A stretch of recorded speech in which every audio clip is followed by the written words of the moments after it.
কিছুক্ষণ আগেই ঘটল বিয়েবাড়ি থেকে ফেরার পথে দুটি গাড়ির মুখোমুখি ভয়ঙ্কর ধাক্কায় মর্মান্তিক মৃত্যু হলো ৩ জনের।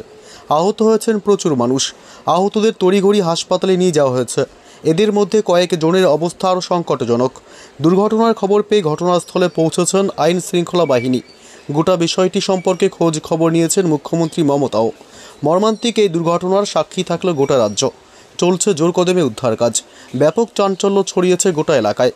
তবে কখন, কোথায়, কিভাবে ঘটল এই ভয়ঙ্কর মর্মান্তিক গাড়ি দুর্ঘটনাটি সবই বিস্তারিত জানিয়ে দেব এই ভিডিওতে। বিস্তারিত জানতে ভিডিওটি অবশ্যই শেষ পর্যন্ত দেখবেন। আর সবার আগে সবার প্রথম আপনার জেলার লেটেস্ট খবরগুলি জানতে আপনার জেলার নামটি ভিডিওর কমেন্ট বক্সে কমেন্ট করে জানিয়ে দেবেন।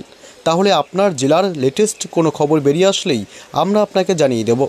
আর আমাদের ইউটিউব চ্যানেলটি সাবস্ক্রাইব করে আমাদের সঙ্গে থাকবেন। বিয়ে করতে গিয়েই হলো কাল, খুশির মুহূর্ত বিষাদে পরিণত হলো। কিছুক্ষণ আগেই বিয়ে বাড়ি থেকে বিয়ে সেরে ফেরার পথে ঘটে গেল ভয়ঙ্কর মর্মান্তিক দুর্ঘটনা। ভয়াবহ এই পথ দুর্ঘটনায় মর্মান্তিক মৃত্যু হলো ৩ জনের। দুর্ঘটনায় গুরুতর আরও জখম হয়েছেন অনেকেই। তাদের হাসপাতালে ভর্তি করা হয়েছে। দুর্ঘটনাটি ঘটেছে মালদার গাজলে ৫১২ নম্বর জাতীয় সড়কের ওপর। এই ভয়াবহ এই দুর্ঘটনার জেরে সাময়িক যানজটও তৈরি হয়েছে।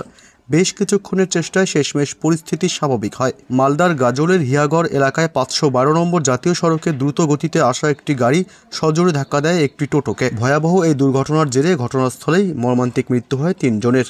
দুর্ঘটনায় গুরুতর জখম হওয়া ব্যক্তিদের হাসপাতালে নিয়ে যাওয়া হয়েছে। এদিকে দুর্ঘটনার পরেই পালিয়ে যায় গাড়িটি। ঘাতক গাড়িটির খোঁজ পাওয়া যায়নি। এই দুর্ঘটনাকে কেন্দ্র করে ব্যাপক চাঞ্চল্য ছড়ায় ওই এলাকায়। দুর্ঘটনার খবর পেয়ে ঘটনাস্থলে গাজল থানার পুলিশ যায়। মৃতদেহগুলি উদ্ধার করে গাজল স্টেট জেনারেল হাসপাতালে নিয়ে যাওয়া হয়েছে।